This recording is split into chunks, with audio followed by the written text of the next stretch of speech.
I'm often asked at the yoga studio, like, what's your USP? What makes you different from other yoga studios or other yoga teachers, even? And for me, it's all about bringing the psychology into yoga. So for me, it's the difference between being a yoga instructor and being a yoga teacher. So you can be a yoga instructor, okay? You can learn, where to put your right foot, where to put your left foot, what degree to put the foot, where to put the arms up or down, equal height, all of these really specific positions with your body. That can instruct somebody through a yoga class. But to be a yoga teacher is really about sharing and about helping people step out of their own way. So it's about using the tools of yoga to change the way that we live. Okay, so getting better at yoga means getting better at life. That type of analogy, what we do on the mat, and then how does that transfer off the mat? So, for example, for me, it's all about this idea that a yoga pose presents a challenge, okay? And how we approach that challenge tells us a lot about ourselves. So if you have a challenging yoga pose and you basically, throw yourself at it and you're over trying and you're over giving, and eventually you're going to lead to burnout, right? And then you ask yourself, like, where else am I doing that off the mat? Where am I overdoing it? And why am I doing that?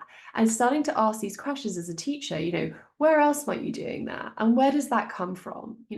Is your self-worth connected to your achievement? For example, why do you feel that you have to achieve these poses? And if you don't, does that make you feel a sense of failure? Where does that come from? Why are you so attached to the outcome or whatever it might be? So, there's one thing about instructing the angles of a yoga pose, there's another thing using the yoga pose as a trigger, really, to learn about yourself. And as a yoga teacher, asking the questions that really helps people figure out that stuff about themselves, what we call their samskaras, these deeply trodden pathways in the mind, these automatic patterns that we take that may not necessarily be serving us.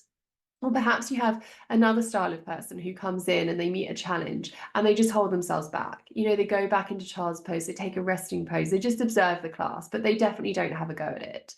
And so again, you ask the same question, where else might you be holding yourself back off the mat?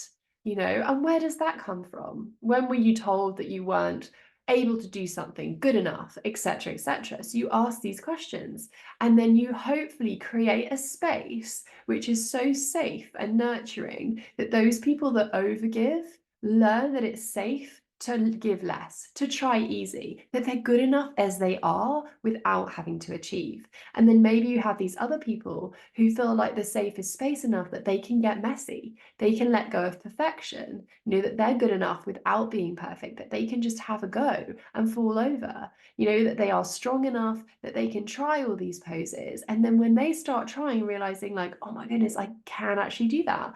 I'm stronger than I thought, or I'm more confident than I thought, my body is more able than I thought.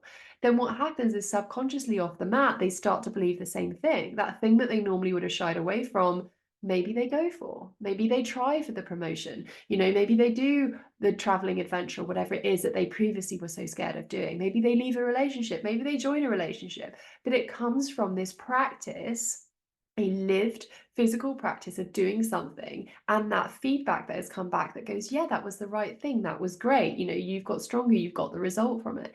So either way, and obviously people are a whole range in between those two ends of the spectrum, where you're teaching in a way that asks and provokes questions about our way of being off the mat. And that's where yoga becomes this most incredible transformative tool, not because your back arm is in line with your front arm, but because you've learned about yourself on the way.